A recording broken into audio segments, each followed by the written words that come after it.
Gideon stood at the edge of the spring as the sun painted the water gold. Behind him were the men who trusted him, even though fear flickered in their eyes. Across the valley, the Midianite army seemed endless.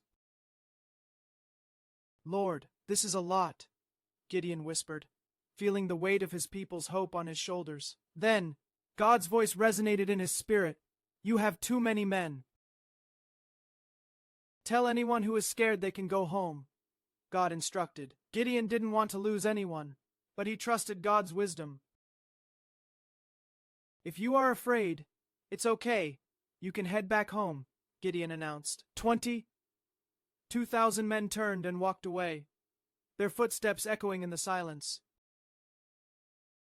Gideon watched them go, his heart heavy. But God spoke again. "There are still too many. Bring them to the water."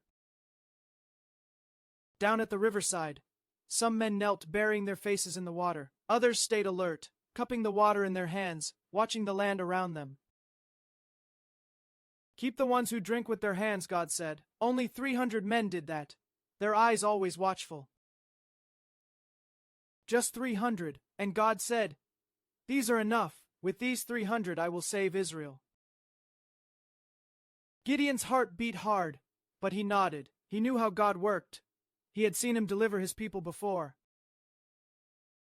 That night, God spoke again. "Go down to the Midianite camp. I will give them into your hands.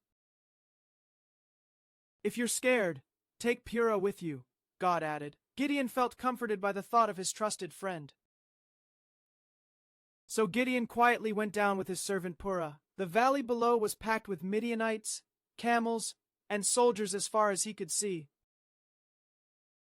They crept close to a tent and heard one man telling a dream.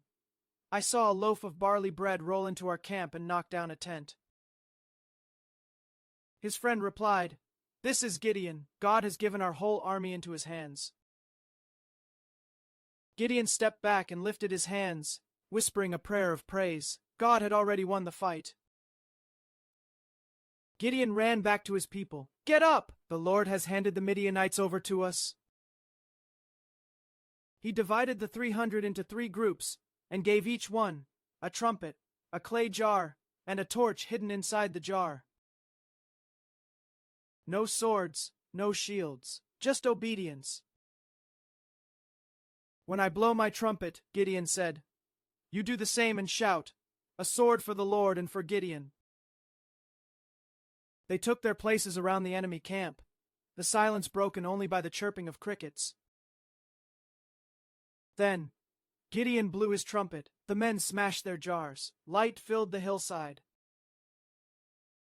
Voices rose in one mighty cry. The Midianites woke up terrified.